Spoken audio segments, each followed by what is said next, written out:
ఆవిడని మా తల్లిగారు ఆపేసి, ఒకసారి లోపలికి రండమ్మా, నేను ఇది దేవుడో దెయ్యమో గుర్తుపట్టలేకపోతున్నాను, దయచేసి మీరు వచ్చి చెప్పండి అన్నప్పుడు ఆవిడ కాళ్ళు కడుక్కొని మోకరించి ప్రార్థన చేసి, ఈ సమయంలో పరిశుద్ధాత్మ దిగి రాకపోతే మీ ముగ్గురు చనిపోతారు, మీరు చనిపోవటం దేవుని చిత్తం కాదు, దేవునికి మీ ఎడల ఒక ప్రణాళిక ఉంది, అందుకే పరిశుద్ధాత్మ అంటే ఏమిటో మీకు తెలియకపోయినా తన్ను తాను దేవుడు మీకు ప్రత్యక్షపరుచుకున్నారు, ఇది పరిశుద్ధాత్మే కానీ మరొకటి కాదు అని చెప్పారు.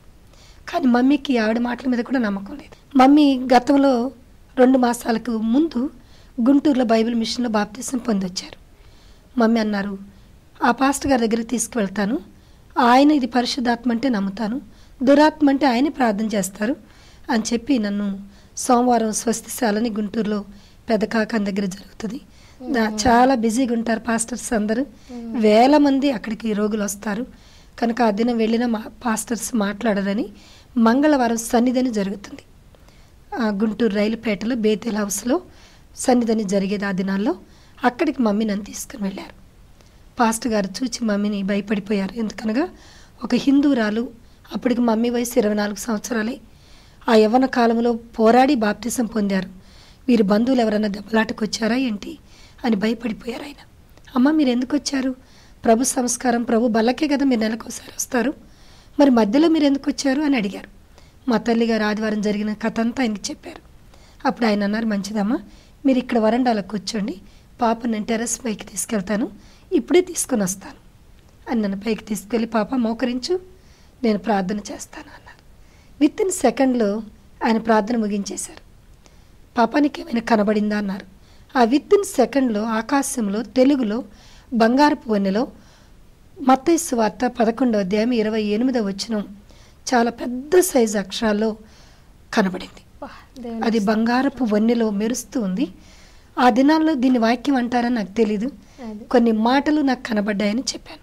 నీకు గుర్తున్నాయా? గుర్తున్నాయి, చెప్పన్నారు. చెప్పాను.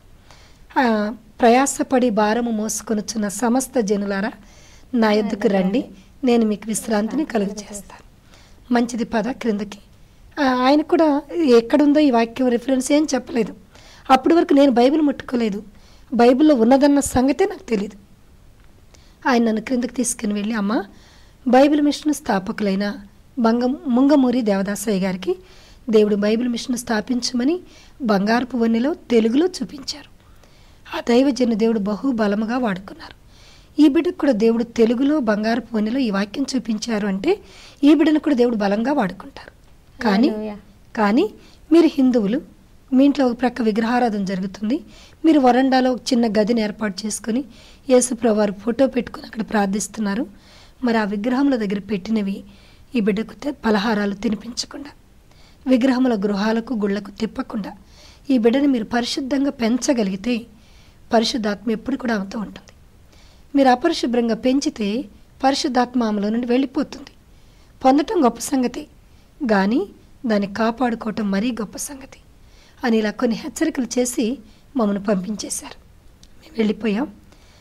నిర్గమాకాండము 33వ అధ్యాయం 11వ వచనంలో ఉన్నట్లు దేవుడు మోషేతో మాట్లాడినట్లుగా మాతో ముఖాముఖిగా మాట్లాడటం మొదలుపెట్టారు. మీరు సన్నిధి చేయాలి అని చెప్పారు. సన్నిధి అంటే ఏంటో అసలు ఈ బిబిలికల్ వర్డ్స్ మీనింగ్స్ ఏమీ తెలియదు. సన్నిధి అంటే ఏమిటి ప్రభా అని అడిగాం. సన్నిధి అనగా నాతో సహవాసం అన్నారు. ఎప్పుడు చేయాలి, ఎలా చేయాలి అన్నప్పుడు ప్రతి సాయంకాలము 6:55 సన్నిధి గదిలోనికి మీరు రావాలి. 5 నిమిషాలు స్తుతి చేయాలి. 7 గంటల నుండి 10 గంటల వరకు 3 గంటలు 3 పాటలు తండ్రి కుమార పరిశుద్ధాత్మ పేరట పాడాలి. నేను చెప్పిన గ్రంథం, నేను చెప్పిన అధ్యాయం, నేను చెప్పిన వచనాన్ని చదవాలి. తర్వాత నేను వచ్చి ప్రసంగం చేస్తాను అన్నారు.